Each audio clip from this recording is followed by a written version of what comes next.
Hello friends, मी Vishakha global online मराठीमध्ये आपल्या सर्वांचं स्वागत आहे. आजच्या व्हिडिओमध्ये आपण एस.एन.डी.टी महिला विद्यापीठ पेठ 2021 साठी रिसर्च मेथॉलॉजी म्हणजे संशोधन कार्यप्रणाली या विषयाचे एमसीक्यूज बघणार आहोत. एमसीक्यूज आपण कन्सेप्ट क्लिअर करणार आहोत एक्झाम पर्यंत आणि याचे आपलं 5वं लेक्चर आहे. ऑलरेडी 4 लेक्चर्स कंप्लीट झालेले आहेत रिसर्च मेथॉलॉजी टॉपिकवरचे. सेशन सुरू करण्यापूर्वी एक महत्त्वाची सूचना जे स्टुडंट्स या पेट एक्झामला क्रॅक करण्यासाठी ट्राय करत आहेत त्यांच्यासाठी आम्ही एक पेपर 1 साठी कंप्लीट कोर्स घेऊन आलो आहोत.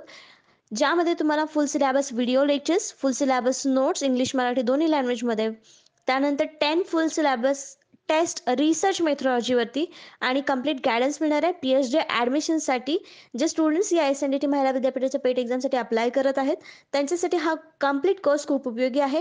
जसं की आपल्याला माहिती आहे 100पैकी 50% क्वेश्चन्स हे रिसर्च मेथॉलॉजीवर येतात. त्यामुळे हा स्पेशल कोर्स जो आहे तो डिझाईन केलेला आहे पेपर 1 साठी, ज्याच्यामध्ये रिसर्च मेथॉलॉजी कंप्लीट तुमचा याच्यामध्ये कव्हर होणार आहे. तर हा कोर्स जॉईन करण्यासाठी फक्त दिलेल्या व्हॉट्सअप नंबरवरती मेसेज करायचा आहे, ज्याची फीस फक्त 499 रुपये आहे. तर लवकरात लवकर हा कोर्स जॉईन करा, जेणेकरून एक्झाम जी आहे ती 18 डिसेंबरला आहे. तोपर्यंत तुमचं सगळं प्रिपरेशन रेडी व्हायला पाहिजे. यासाठी हा कोर्स लवकर जॉईन करा. आणि 10 कन्सेप्ट त्यामागचे त्याचे एक्सप्लेनेशन आज आपण बघणार आहोत. बघूयाचा पहिला प्रश्न. And inductive theory is one that. प्रेरक सिद्धांत एक आहे की, काल आपण इंडक्टिव्ह आणि डिडक्टिव्ह रिझनिंगचे 2 मेथड्स किंवा पद्धती बघितल्या होत्या, 2 अप्रोचेस बघितले होते. ज्याच्यामध्ये आपल्याला माहिती आहे डिडक्टिव्हमध्ये आपण जनरलपासून मोर स्पेसिफिकपर्यंत जातो आणि इंडक्टिव्हमध्ये आपण स्पेसिफिकपासून जनरल थेअरीजपर्यंत जातो. तर मग आपल्याला इथे ऑप्शन्सपैकी सांगायचं की इंडक्टिव्ह थेअरी यापैकी कुठली आहे ऑप्शन्सपैकी. मग ऑप्शन्स दिलेले आहेत. Involves testing and explicitly defined hypothesis. स्पष्टपणे परिभाषित गृहीतकांचे परीक्षण करण्यास सामील आहे. Does not allow to for finding to feedback into the stock of knowledge. ज्ञानाच्या साठ्यात निष्कर्षांना परत पोहोचण्याची परवानगी देत नाही. Uses quantitative methods whenever possible. जेव्हा शक्य असेल तेव्हा प्रेरणात्मक पद्धती वापरतात. D allows theory to emerge out of data. सिद्धांत डेटामधून बाहेर येण्यास अनुमती देते. स्पेसिफिकमधून जनरल. तर इथं आपला इंडक्टिव्ह थेअरी मिळते आहे. म्हणजे आपल्याला ऑप्शन डी मध्ये इथे आपल्याला करेक्ट आन्सर मिळतं आहे की सिद्धांत डेटामधून बाहेर येण्यास अनुमती देते. म्हणजे डेटा जो आपण गोळा केलेला आहे त्याच्यातून मोर स्पेसिफिक थेअरी निर्माण होते. इंडक्टिव्ह थेअरी इथे आपल्याला दिसते. म्हणून आपलं करेक्ट आन्सर इथे आहे D allows theory to emerge out of data. त्याचं एक्सप्लेनेशन कसं असेल आपण बघूया. In logic, we often refer to the 2 broad methods of reasoning as the deductive and inductive approaches. जे आपण बघितले ते deductive and inductive approaches. Deductive reasoning works from more general to the more specific, general to specific. Inductive reasoning works the other way, moving from specific observation to the broader generalization of theories. जसे की आपल्याला क्वेश्चनमध्ये विचारलं, म्हणजे जे options correct आलं होतं आपलं त्याच्यामध्ये डेटामधून आपण थेअरी काढणार आहोत, म्हणजे मोर स्पेसिफिक जनरलायझेशन करणार आहोत डेटामधून.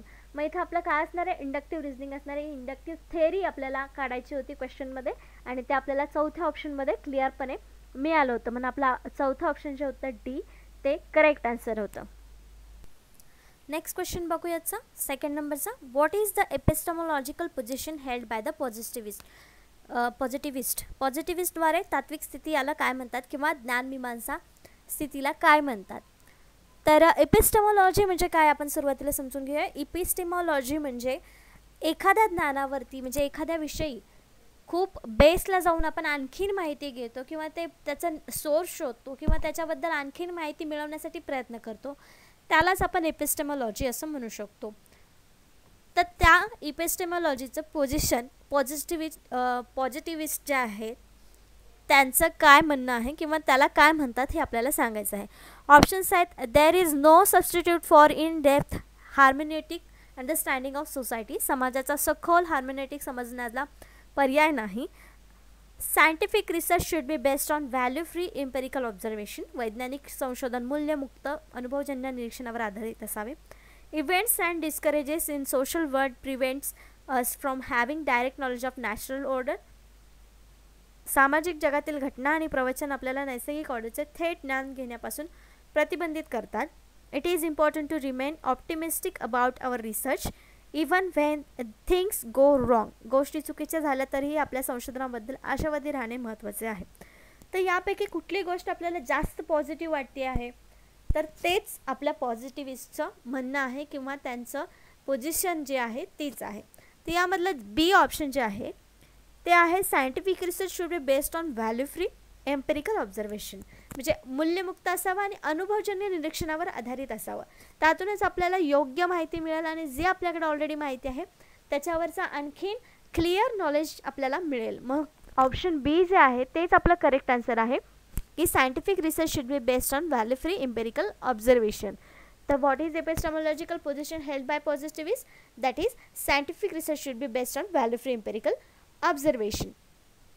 तर हे आपल्याला सतत लक्षात राहावं म्हणून मी हे वाक्य 2-3 वेळेस रिपीट करते की आपल्याला कुठली पॉझिटिव्हिस्ट पोझिशन हेल्ड केली जाते एपिस्टेमॉलॉजिकलमध्ये. तर ही आपलं करेक्ट आन्सर इथे बी ऑप्शन आहे. Epistemology in business research as a branch of philosophy deals with the source of knowledge.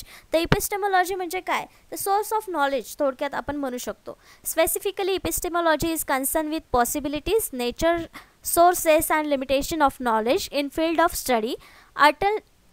Alternatively, epistemology can branded as study of criteria by which researchers classifies what does and does not constitute to the knowledge. In simple words, epistemology focuses on what is known to be true. It is way of thinking opposite to ontology. तर इथे epistemology म्हणजे काय सांगितलेलं आहे त्यांनी की हे nature आहे, शक्यता आहे, सोर्सेस आहेत, लिमिटेशन आहे कशाचं, तर नॉलेजचं. मी सुरुवातीला सांगितलं की एपिस्टेमॉलॉजी म्हणजे नॉलेजच्याच रिलेटेड ही एक कन्सेप्ट आहे की त्याच्यावर आपण जास्तीत जास्त सर्च करणं, त्याच्यावरती खोलात जाऊन विचार करणं किंवा त्याच्याबद्दलची नवीन कन्सेप्ट पुढे आणणं, नवीन नॉलेज त्याच्यामध्ये ॲड करणं एखाद्या स्पेसिफिक कन्सेप्टवर किंवा त्याच कन्सेप्टवर, तेव्हा त्याला आपण एपिस्टेमॉलॉजी असं म्हणतो. नेक्स्ट क्वेश्चन बघतो आपण 3rd नंबरचा. The interpretivist view of social sciences is that, सामाजिक शास्त्राचे दुभाषिक मत असे आहे की, जसं आपण एका लेक्चरमध्ये बघितलं होतं की नॅचरल सायन्स आणि सोशल सायन्स हे 2 प्रकार आहेत सायन्सचे. तर त्याच्यामध्ये सोशल सायन्स म्हणजे सामाजिक शास्त्राचं दुभाषिक मत काय आहे ते आपल्याला ऑप्शन्सपैकी निवडायचं आहे, ऑप्शन्समधून सांगायचं आहे. तर आपल्या ऑप्शन्स आहेत ए, their subject matter is fundamentally different to that of the natural science. त्यांचे विषय मूलभूत विज्ञानापेक्षा भिन्न आहेत. We should aim to achieve the interpretive understanding of social action. सामाजिक क्रियेचे व्याख्यात्मक आकलन साध्य करण्याचे आपले लक्ष्य आहे. It is important to study the way people make sense of their everyday worlds. लोक आपल्या दैनंदिन जगाविषयी ज्या पद्धतीने अर्थ काढतात त्याचा अभ्यास करणे महत्त्वाचं आहे. तर यापैकी कुठला ऑप्शन आपल्याला, आणि चौथा आहे ऑल ऑफ द अबो वरील सर्व. तर सामाजिक शास्त्रामधलं कुठली गोष्ट याच्यामध्ये आपल्याला सगळ्यात जास्त महत्त्वाची वाटते आहे, तर यामध्ये सगळ्याच गोष्टी ज्या आहेत त्या महत्त्वाच्या आहेत सामाजिक शास्त्रामध्ये. तर यामध्ये दुभाषिक मत आहे असं म्हटलं जातं किंवा ह्या ज्या गोष्टी आहेत तिन्ही गोष्टी या सोशल सायन्ससाठी आवश्यक आहेत. मग आपलं करेक्ट आन्सर इथलं कुठलं असणार आहे, D, all of the above वरील सर्व ज्या गोष्टी आहेत त्याच्यामध्ये दुभाषिक मत आहे सामाजिक शास्त्राविषयी. तर त्या क्वेश्चनचं आपण एक्सप्लेनेशन समजून घेऊया की डी का आलं किंवा त्याचे तिन्ही पॉईंट आपल्याला बरोबर का आहेत, दुभाषिक का आहेत. All of this answer reveals something about the interpretive view of social science. तर दुभाषिक मत जे आहे त्याच्याबद्दल काहीतरी ते सगळेच ऑप्शन्स आपल्याला सांगत आहेत. प्रत्येकजण प्रत्येक स्टेटमेंट त्याच्यातलं आपल्याला सोशल सायन्स म्हणजे सामाजिक शास्त्राच्या दुभाषिक मताबद्दल सांगत आहे. The approach is based on reaction of positivism insisting people are not objects. तर लोक जे आहेत सोशल सायन्समध्ये लोकांचा अभ्यास केला जातो, तर ते लोक जे आहेत ते वस्तू नाही आहेत किंवा त्यांचा वापर नॅचरल सायन्सच्या मेथोडॉलॉजी पद्धती वापरून केला जाऊ शकत नाही. त्यांच्यासाठी ते वेगळीच पद्धती वापरली जाते सोशल सायन्समध्ये त्यांचा अभ्यास करण्यासाठी. Most social phenomena are produce through human interaction. म्हणजे नवीन वस्तू किंवा नॉलेज जे आहे सोशल सायन्समधलं ते त्यांच्याशी इंटरॅक्शन करून किंवा त्यांच्याशी बोलून मगच काढलं जातं. तर हे आपल्याला या क्वेश्चनमध्ये किंवा या ऑप्शन्समध्ये दिसतं की हे तिन्ही जे ऑप्शन्स आहेत ते करेक्ट आहेत. त्याच्यामध्ये दोन्हीमध्ये दुभाषिक मत आपल्याला दिसतं आहे, म्हणून करेक्ट ऑप्शन आपल्याला आलं होतं D, all of the above. Next question आहे 4th नंबरचा. The qualitative research strategy places of value on. गुणात्मक संशोधन धोरण यावर मूल्य ठेवते, म्हणजे यावरून मूल्य त्याचं निर्धारण करते क्वालिटेटिव्ह रिसर्चचं. कशावरून, आपल्या ऑप्शन्स आहेत using numbers, measurements and statistical techniques, संख्या मोजमाप आणि संख्याशास्त्रीय तंत्रे वापरणे. Generating theories through inductive research about social meaning, सामाजिक अर्थांबद्दल प्रेरक संशोधनाद्वारे सिद्धांत निर्माण करणे. Conducting research that is very high quality, अत्यंत उच्च गुणवत्तेचे संशोधन करत आहे. आणि D all of the above वरील सर्व. तर क्वांटिटेटिव्ह रिसर्चची स्ट्रॅटेजी आहे ते म्हणजे मूल्य गुण जे म्हणतात आपण ते या रिसर्चचे कशावरून कळतात. तर आपला ऑप्शन्स इथं दिलेले आहेत आणि त्याचं करेक्ट आन्सर आहे B, generating theories to inductive research about social meaning. का बी आन्सर आलं, कारण क्वांटिटेटिव्हमध्ये जे नंबर्स येतात ते क्वांटिटेटिव्हमध्ये येतात, क्वालिटेटिव्हमध्ये नाही, म्हणून आपला ऑप्शन ए कट झालं. डी त्यातलं ए नाही आहे म्हणजे डी ऑप्शन आपलं नक्कीच नसणार आहे, म्हणजे ए आणि डी ऑप्शन्स कट झाले. सी आणि बीमध्ये करेक्ट आन्सर बी आला, कारण conducting research that is very high quality, अत्यंत उच्च गुणवत्तेचे संशोधन करणं म्हणजे ते मूल्य किंवा त्याची चांगली क्वालिटी आहे किंवा व्हॅल्यू आहे क्वालिटेटिव्ह रिसर्चची असं आपण म्हणू शकत नाही. मग इथे gathering theories through inductive research about social meaning, सामाजिक अर्थाबद्दल प्रेरक संशोधनाद्वारे सिद्धांत निर्माण करणे हेच आपलं इथे करेक्ट आन्सर असू शकतं. गुड व्हॅल्यू किंवा धोरण जे आहे ते याच्यावरतीच आपल्याला दिसतंय क्वालिटेटिव्ह रिसर्चचं, म्हणून आपला ऑप्शन बी बरोबर आहे. We expect all research to be carried out according to the highest quality standards, tested for the validity, reliability and subjected to the ethical consideration. तर आपण प्रत्येक रिसर्च जो आहे त्याच्यामध्ये हायेस्ट स्टँडर्ड म्हणजे उच्च दर्जा आणि क्वालिटी त्याची चांगली असावी हे एक्सपेक्ट करत असतो किंवा धारणा करत असतो, ज्याच्यामध्ये वैधता असली पाहिजे, विश्वसनीयता असली पाहिजे, या तर आपण सगळ्याच रिसर्चमधून एक्सपेक्ट करत असतो, सगळ्याच संशोधनामधून एक्सपेक्ट करत असतो. Some research studies number of things lack their insistence and frequency of occurrence in relationship of things to other along this dimensions we call this studies quantitative. तर ज्याच्यामध्ये आपण फ्रिक्वेन्सी काढतो म्हणजे वारंवारिता काढतो, ज्याच्यामध्ये आपण संशोधन करून वारंवारिता काढून त्यातले रिझल्ट्स काढतो, तर ते आपण क्वांटिटेटिव्ह रिसर्चमध्ये करतो. Qualitative studies on other hand study the reasons people why do think they do. म्हणजे क्वालिटेटिव्हमध्ये काय करतं की पीपल म्हणजे लोक असं का करतात त्याच्या मागचं कारण आपण शोधतो.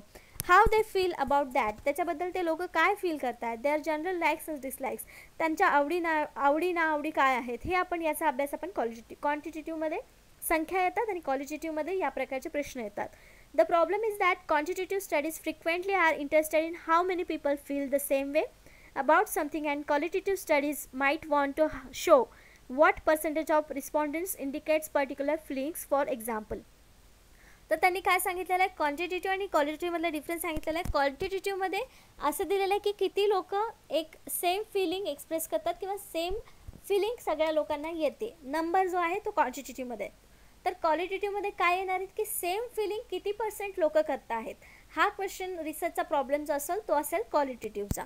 तर एक्झाम्पल दिलं आहे, the real difference between them is more likely to be found in their underlying research orientation, with quantitative approaches being associated with the positivism and objectivism and क्वालिटेटिव्हिझम.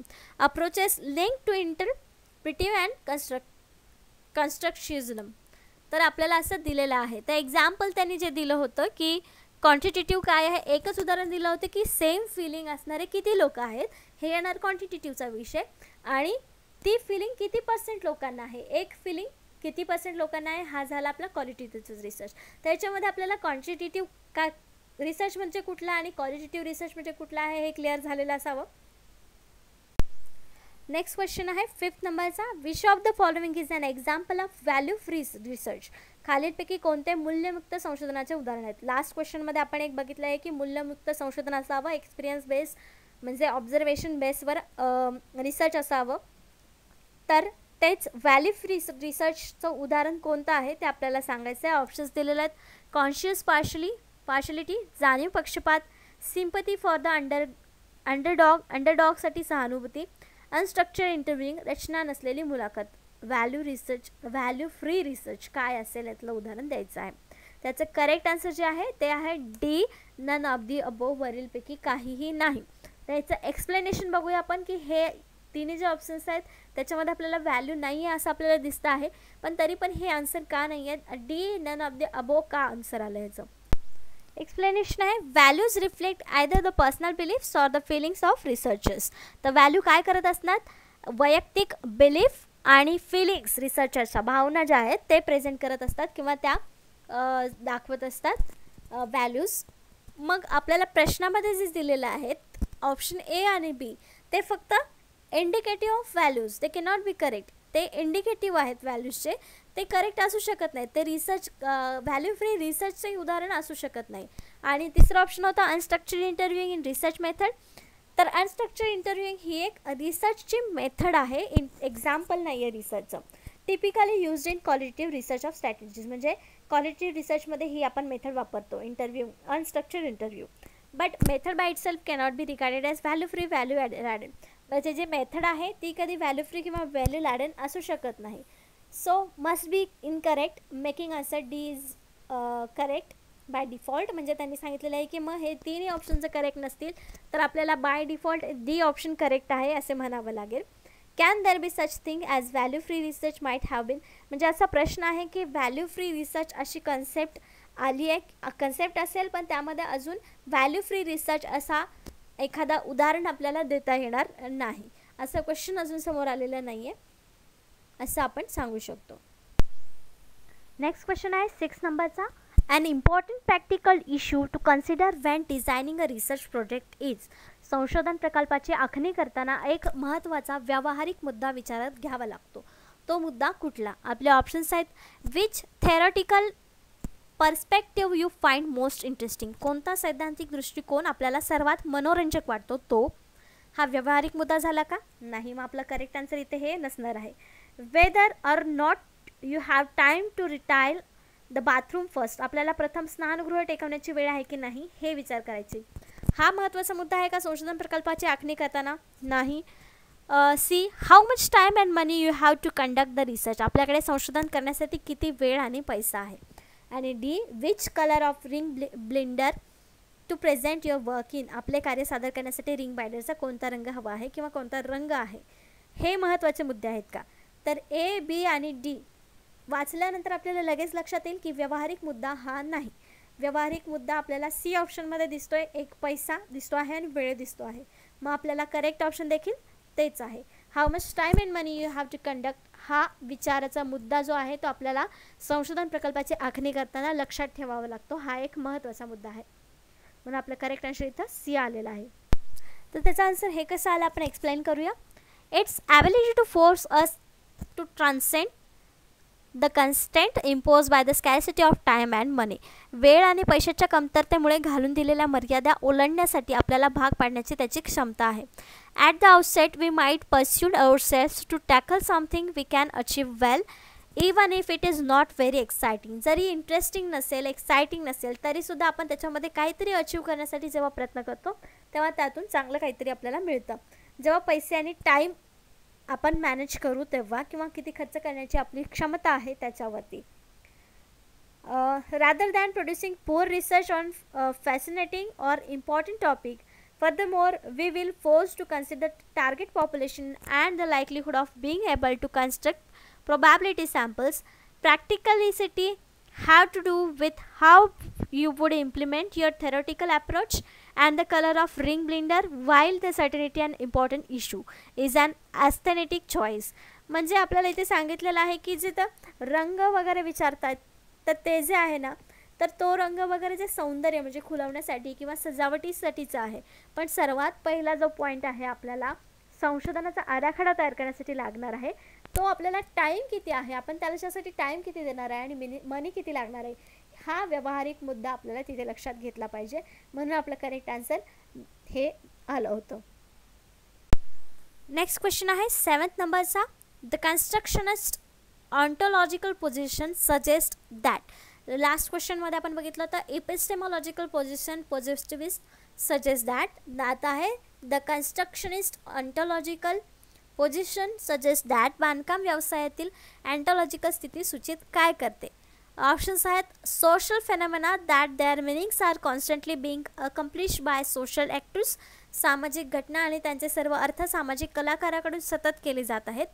Individuals are born into the world of rule and structures that they cannot change. व्यक्ती आणि नियम संरचना जगात जन्माला येतात ज्या त्यांना बदलू शकत नाहीत. Building and construction work present an ideal opportunity to exercise the sociological imagination. इमारत बांधकाम कार्य समाजशास्त्रीय कल्पना शक्तीचा उपयोग करण्याची एक उत्तम संधी आहे. Social facts and objects have an external reality independently of the people who perceive them. सामाजिक तथ्य आणि वस्तूंचे बाह्य वास्तव आहे जे स्वतंत्रपणे समजतात अशा लोकांचे असते. तर नेमकं बांधकाम व्यवसायातील अँटॉलॉजिकल स्थिती सूचित काय करतं? तर आपल्या इथे करेक्ट आन्सर आहे A. Social phenomena and their meanings are constantly being accomplished by the social actors. सामाजिक घटना आणि त्यांचे अर्थ सामाजिक कलाकाराकडून सतत केले जात असतात हे आपल्याला इथे सूचित करते. तर ऑन्टॉलॉजी म्हणजे काय? The science of or study of being and it deals with the nature of reality. तर म्हणजे असणं, फॅक्ट जे आहे, रियालिटी जे आहे, त्याचं जे विज्ञान आहे त्याला आपण ऑन्टॉलॉजी असं म्हणू शकतो. म्हणजे नेचरची जी रियालिटी आहे त्याला ऑन्टॉलॉजी असं म्हणतो. Ontology is a system of beliefs that reflects and interpretation by the individuals about the what constitutes a fact. म्हणजे जे काय फॅक्ट आहे त्याच्याबद्दलचे जे विश्वास आहे, त्याच्याबद्दलचे जे नॉलेज आहे, त्या सर्वाला आपण ऑन्टॉलॉजी असं म्हणू शकतो किंवा ऑन्टॉलॉजी असं म्हणतात. The two main ontological positions in the social sciences are objectivism and constructivism. तर मेन दोन पोझिशन्स आहेत ऑन्टॉलॉजीमध्ये, ते आहेत ऑब्जेक्टिव्हिझम आणि कन्स्ट्रक्टिव्हिझम. Whereas the first considers social phenomena to exist independent of people somehow. The second position considers them as a product of social interaction in the constant state of revision. तर अशा प्रकारे ऑन्टॉलॉजी आपण समजून घेऊ शकतो आणि त्यातले मेन दोन पॉईंट आहेत जे ऑब्जेक्टिव्हिझम आणि कन्स्ट्रक्टिव्हिझम पोझिशन आहेत ह्या दोन ऑन्टॉलॉजीमधल्या. आणि अँटॉलॉजी म्हणजे फॅक्ट आणि फॅक्टचा अभ्यास, फॅक्टबद्दल जे नॉलेज आपण घेतो त्याला अँटॉलॉजी म्हणतात किंवा त्याच्यामध्ये आपण अभ्यास करत असतो. नेक्स्ट क्वेश्चन आहे 8 नंबरचा. Which of the following is an ontological question. तर अँटॉलॉजीवरचाच प्रश्न आपल्याला आता आलेला आहे की अँटॉलॉजी म्हणजे काय आपल्याला समजलं, तर त्याच्यावरचा प्रश्न कसा असू शकतो ते आपल्याला ऑप्शन्समधून सांगायचं आहे. पुढीलपैकी कोणता अँटॉलॉजिकल प्रश्न आहे? ऑप्शन्स आहेत should I use questionnaire or interviews in my project. मी माझ्या प्रकल्पात प्रश्नावली किंवा मुलाखती वापरू. What can be consider acceptable forms of knowledge. ज्ञानाचे स्वीकार्य प्रकार मानले जाऊ शकतात कोणते? How long is it since I last visited the dentist. मी दंतचिकित्सास अंतिम वेळी भेट दिली तेव्हापासून किती काळ आहे? Do social entities have an objective reality external to the social actors. सामाजिक कलाकारांना वस्तुनिष्ठ वास्तविकता असते आणि सामाजिक कलाकारांना ते बाह्य असतात.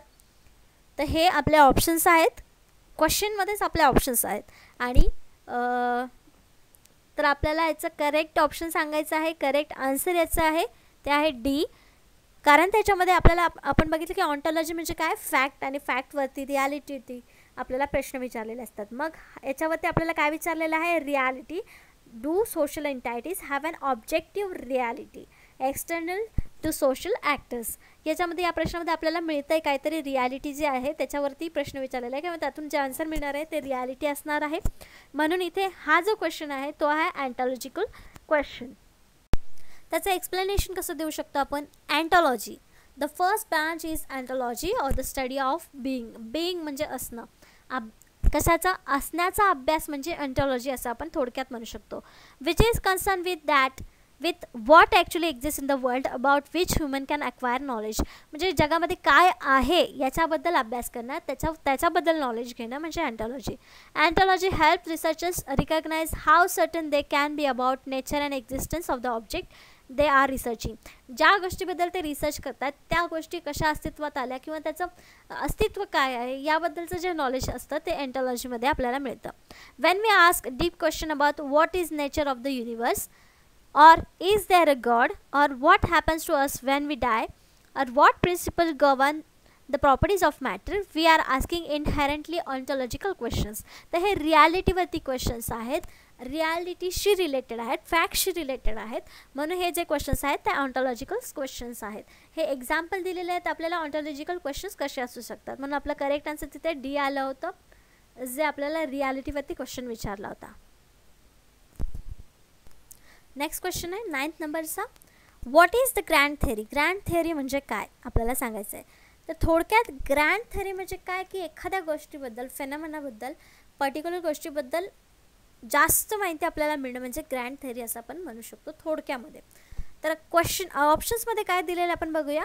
One that was propose by one of the major theorist in the sociological tradition. सामाजिक शास्त्रातील परंपरेतील प्रमुख सिद्धांतापैकी एकाने हा प्रस्ताव मांडला होता. One that is highly abstract and makes broad generalization about the social world. एक अत्यंत मूर्त आणि सामाजिक जगाबद्दल व्यापक सामान्यीकरण करते.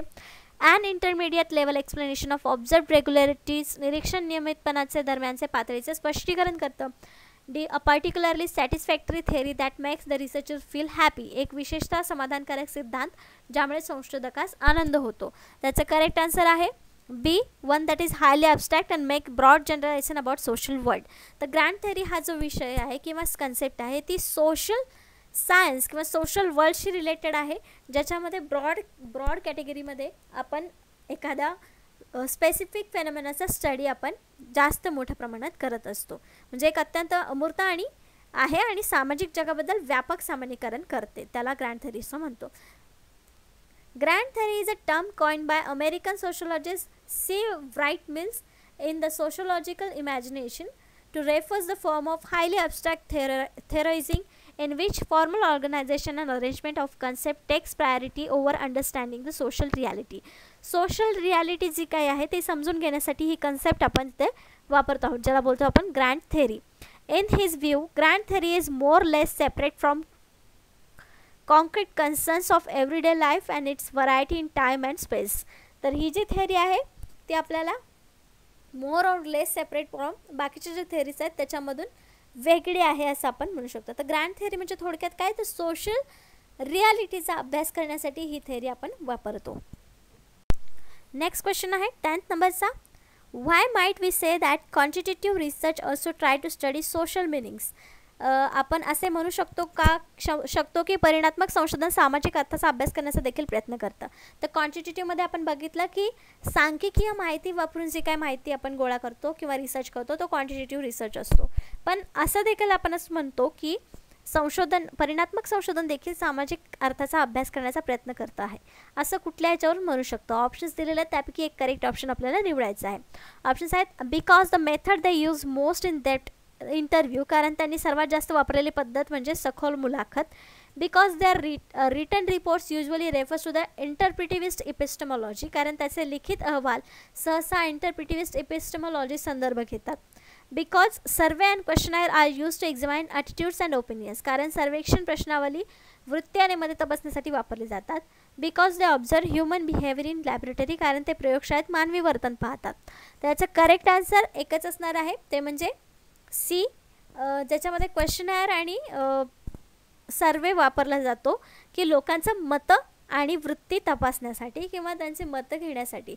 पण डेटा गोळा करण्यासाठी आपण हीच पद्धत वापरतो आणि क्वालिटेटिव्हमध्ये देखील आपण तीच पद्धत वापरतो. म्हणून या ऑप्शनमुळे आपण असं म्हणू शकतो की क्वांटिटेटिव्ह रिसर्च जो आहे, परिणात्मक संशोधन जो आहे, तो सामाजिक अर्थाचा अभ्यास करण्याचा देखील प्रयत्न करतो, कारण याच्यामध्ये वृत्ती आणि मतं देखील आपल्याला कळतात. A lot of difficulties between quantitative and qualitative research stem from the consideration of meaning. आपल्याला भरपूर वेळेस कन्फ्युजन देखील झालं असेल की क्वांटिटेटिव्ह आणि क्वालिटेटिव्हमध्ये फरक काय आहे, त्याचा अर्थ वेगवेगळा काय आहे. It is argued that quantitative studies can reveal statistic but not those factor which produce the statistics. म्हणजे क्वांटिटेटिव्हमध्ये असं आर्ग्यू केलं जातं किंवा वाद आहेत की क्वांटिटेटिव्हमध्ये जो स्टडी अभ्यास करतो आपण त्याच्यामध्ये स्टॅटिस्टिक्स फॅक्टर्स यूज होतात. जे स्टॅटिस्टिक काढण्यासाठी जो डेटा आपण गोळा करतो किंवा डेटा जो वापरला जातो तो त्याच्यामध्ये येत नाही.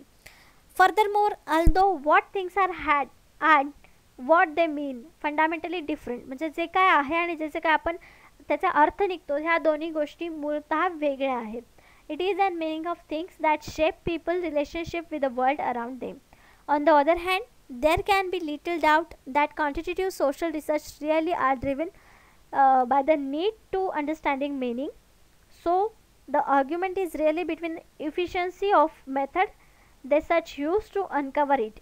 Questionnaires really do try find out the people attitude and opinions, even if the results are shows as number of people with a particular attitude rather than the reasons for the holding attitude. त्याच्यामध्ये आपल्याला काय सांगितलेलं माहिती आहे की questionnaire जे आपण use करतो आहोत त्याच्यामुळे खरंच क्वांटिटेटिव्ह रिसर्च जो आहे तो क्वालिटेटिव्ह रिसर्चची क्वालिटी घेऊ शकतो किंवा त्याच्यामध्ये ते एक्सप्लेन करण्याची ताकद त्या पद्धतीमुळे आहे किंवा क्वेश्चनायरमुळे आहे. तर अशा प्रकारे आजचे आपले 10 प्रॅक्टिस क्वेश्चन्स आणि 10 कन्सेप्ट ज्या आहेत त्या आपल्याला इथे झालेल्या आहेत. नेक्स्ट लेक्चरमध्ये आपण नेक्स्ट युनिटवरच्या नेक्स्ट कन्सेप्ट आणि नेक्स्ट प्रश्न बघणार आहोत. आजच्या सेशनसाठी थँक्यू.